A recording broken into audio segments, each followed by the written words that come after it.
Anyway, I saw the gynae. Then he assessed me, he looked inside, then he's like, I have fibroids, small fibroids, and a cyst that needed to be removed. So when he said that, I couldn't wait to get over with that because I wanted to have my baby. You know, when you're ready, you're ready.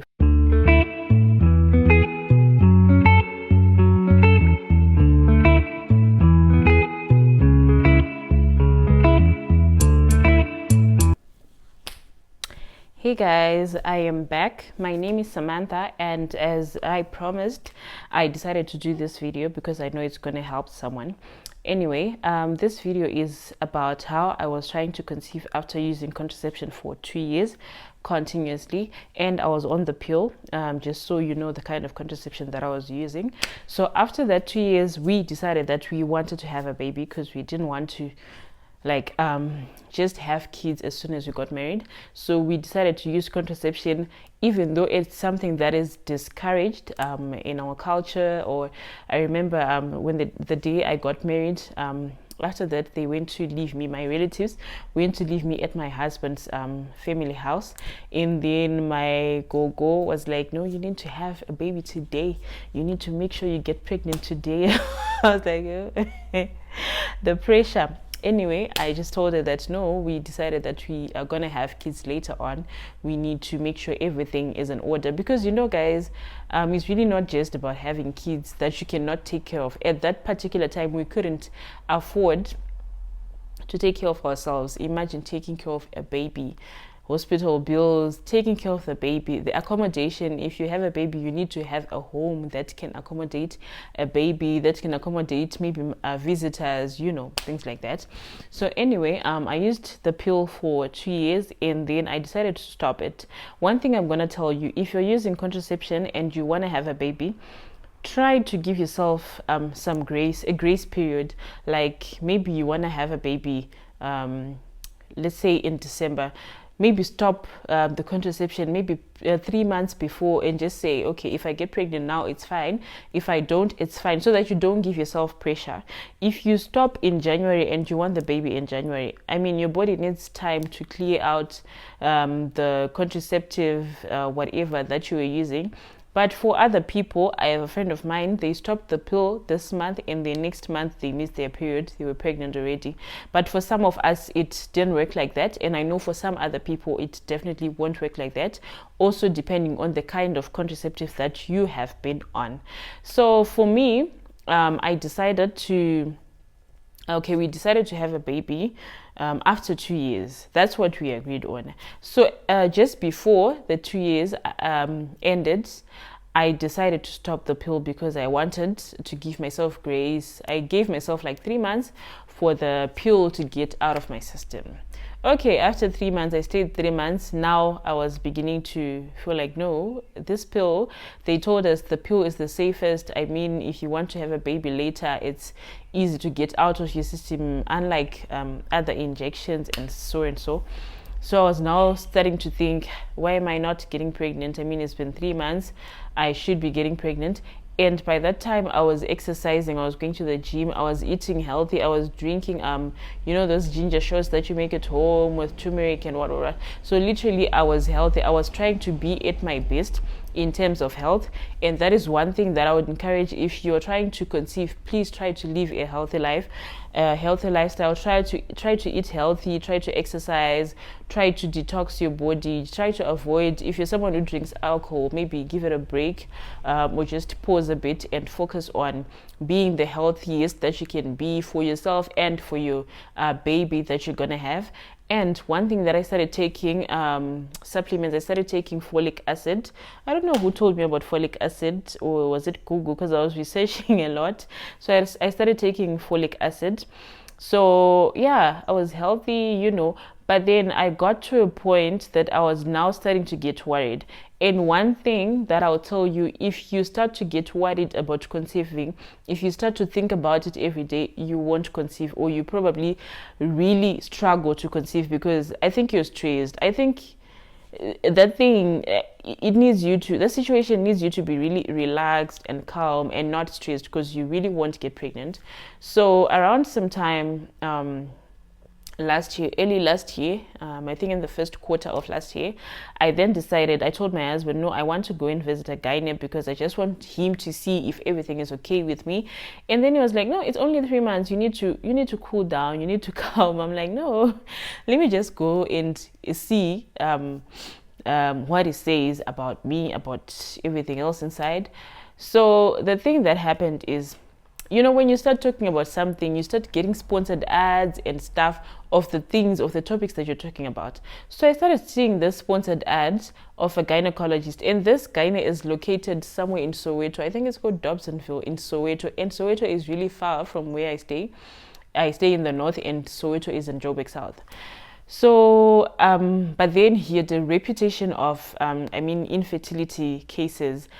I was not supposed to be thinking that I'm infertile at that point because, it was too early. They say for you to start worrying, you should be trying for at least 6 months to a year, and then there's nothing happening. So for me, and that is actually if you'd never used a contraception. So for me, I had used contraception. I had been off it for like 3 months. So I didn't have a reason to worry. But then I just wanted to go and see if everything is okay with me. So I went all the way to Soweto to that gynae. I won't say his name, to that gynae. And he didn't have appointments. Like, you would just go, and it was like, yeah, first come, first serve basis. So I thought maybe if I go in the morning, I would be attended to before 9. I went there around 7 because my husband dropped me off before he went to work. I stayed in the queue. From then, I was attended to around 2:30. And my husband was like, why doesn't he take appointments and so on and so on? And it was just so complicated. The reception was so boring. The ladies at the reception were so boring. They were so, I don't know, just unorganized. They would ask you for a medical aid card. I told them, no, my card is on my phone. You know, that application that stores cards. They were like, no, we need the physical card. For what? My card is here. My bank card is on my phone. I tap using my phone. So what is wrong with my medical aid card being here? So anyway, I began to get frustrated with that place. Anyway, I saw the gynae. Then he assessed me. He looked inside. Then he's like, I have fibroids, small fibroids, and a cyst that needed to be removed. So when he said that, I couldn't wait to get over with that because I wanted to have my baby. You know, when you're ready, you're ready. You feel like everything else is wasting time. So he said, we can do the surgery, I think in 2 weeks. Okay, he gave me a date. I think he said 8 May.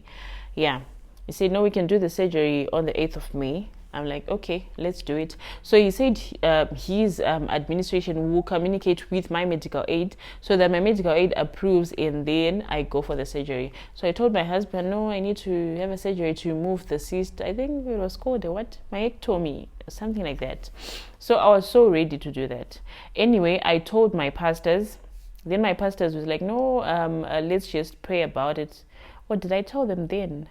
No, I don't think I told my pastors then. I just wanted to do this surgery in silence because I knew if I told them, they would tell me, no, we need to pray. Of which I felt like I'm behind time, right? And I was like, no, I'm not going to be paying a huge amount of money. My medical aid would cover. So I was like, no, let me just do it and continue with my life and have my baby. Anyway, so the admin of that doctor was trying to communicate with my medical aid. This boy is sleeping here. I hope he doesn't wake up now. He's making funny sounds. Anyway, the admin was trying to communicate with my medical aid now to get that approval to have that surgery done. But then the ladies at that admin were just not organized because they sent some information. They missed out one form. I called the medical aid to follow up. And they said, no, they didn't give us all the information we need. You need to call them and tell them to call us. So it was a back and forth, and time was moving, right? So after that, I then decided, no, I was just thinking to myself, no, this is probably a sign from God because the delays were too much. And my husband ended up pissed because he was the one who was calling to follow up the other times. And when you call the medical aid, you're put on hold for like 30 minutes. So he ended up pissed at the doctor because he was the one who was not organized. the admin. So he called the doctor admin, he insulted them, he called the doctor's personal line, he told them, you guys are not organized and stuff. So literally I couldn't go back there for the surgery. I was like, no, let me just leave this guy because he's not organized. Anyway, I think that was just a sign from God that I need to cool down. Yeah, and indeed it was a sign. So after that, I then decided to tell my pastors. So in between all this time, I was praying, guys. I don't want to lie. I was praying a lot. I was praying. I remember I went to an all-night. I won't mention where I went to an all-night because it's like I'm advertising a church or someone, but no. I was praying about it, and yeah, I went for an all-night. I went for another church thingy. I actually went for 3 church things where I was prayed for concerning this issue, right?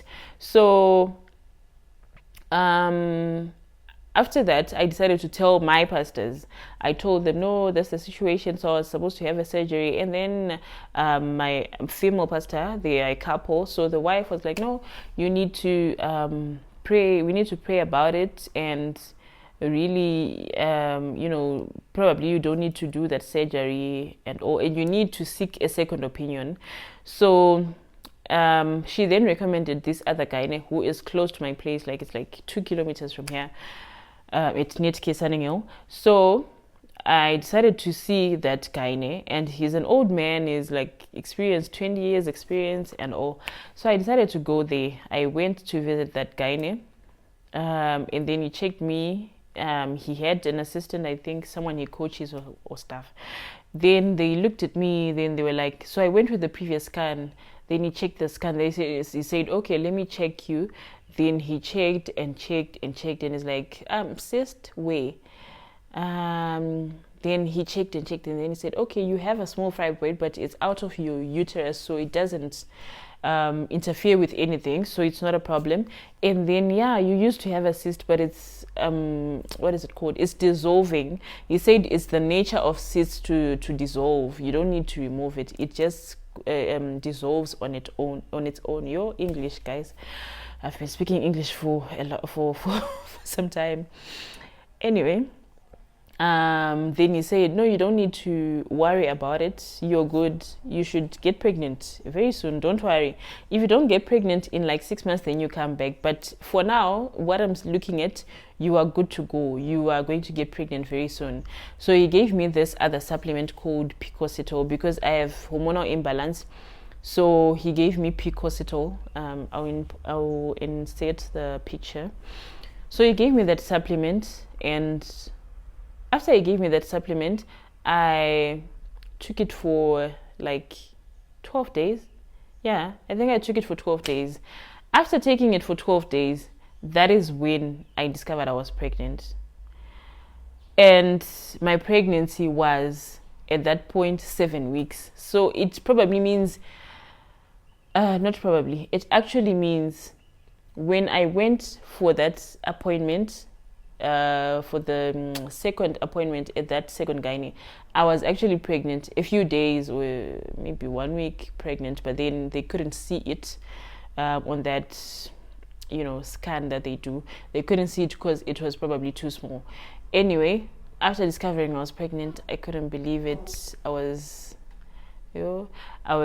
excited. I decided to book an appointment with that gynae again to just see if the pregnancy is in the right place, everything is okay, and so that he gives me the supplements to take and tells me what to do, what not to do. And then I went to that gynae, and yeah, he did a scan, and yeah, pregnancy was there. I think it was 6 weeks and 6 days, and I was so excited. We were so excited. I went with my husband, and yeah, we could actually see the baby's heartbeat. At that point, of course, we could see just a small flicker, but we could hear the heartbeat.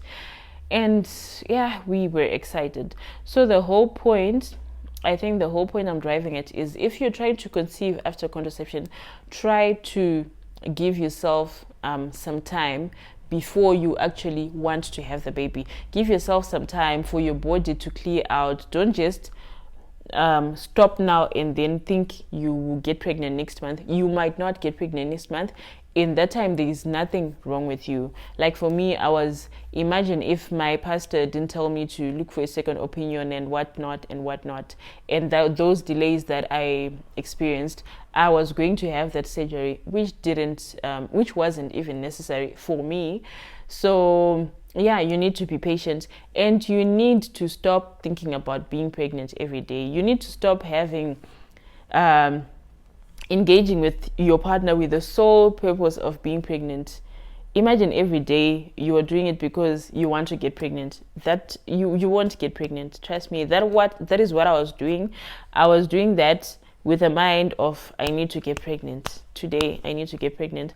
I was checking ovulation stuff. I was checking my ovulation. I was doing ovulation tests. I was doing so many things, guys. I was doing so many things, and I think it was stressing me. And I got to a point where I then decided to, you know what, let me relax. Like, I have my sister-in-law who I talk to a lot, my brother's wife. So she told me, you need to just calm down and, don't think about it. Just engage with your partner and enjoy. Don't think about having kids. Just forget about it, and you're going to get pregnant. And I actually think I got pregnant when I decided to do that. And we went for a vacation. So we went for a vacation, and when I'm counting my pregnancy and the weeks and weeks, it's like I got pregnant when I went for that vacation. And for me, it's like I was relaxed. I was not thinking about anything, because at home I was just, thinking, no, I need to get pregnant. I need to get pregnant.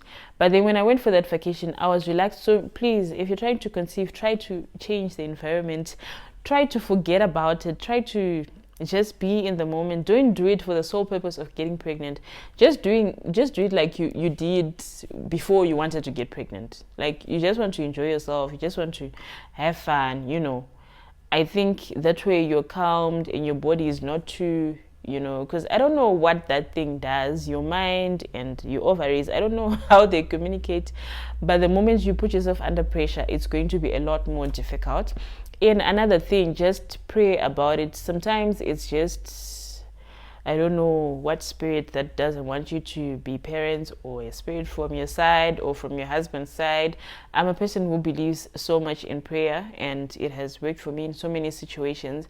So in anything, please just pray about it. Of course, you may go and see a gynae to check you, but then imagine if I had just gone to the first gynae and then did that surgery, which was not necessary. So because I was praying in the process, I think that is how I managed not to do that surgery. And then my pastor then advised me, and I ended up getting a second opinion, and I was actually pregnant at that moment. So I didn't need that surgery. So you need to pray that even if you decide to see a gynae, you see the right gynae who's going to tell you the right thing, is going to advise you the right thing, or prescribe the right thing for you to use.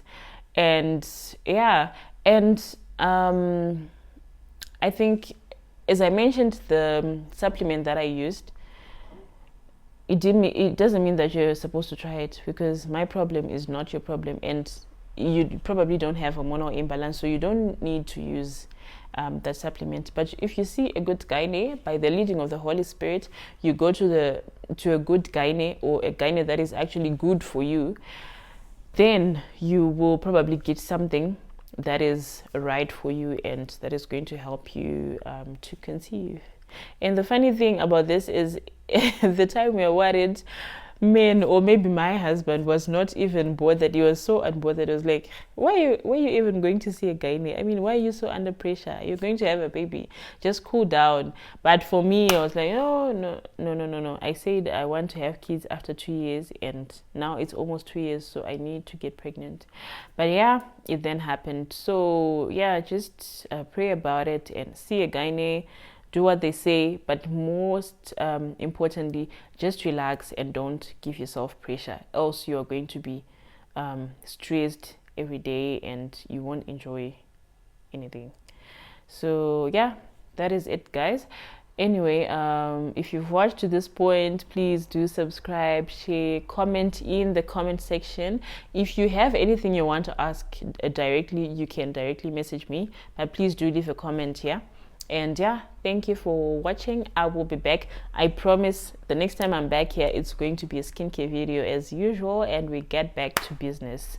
Okay, bye.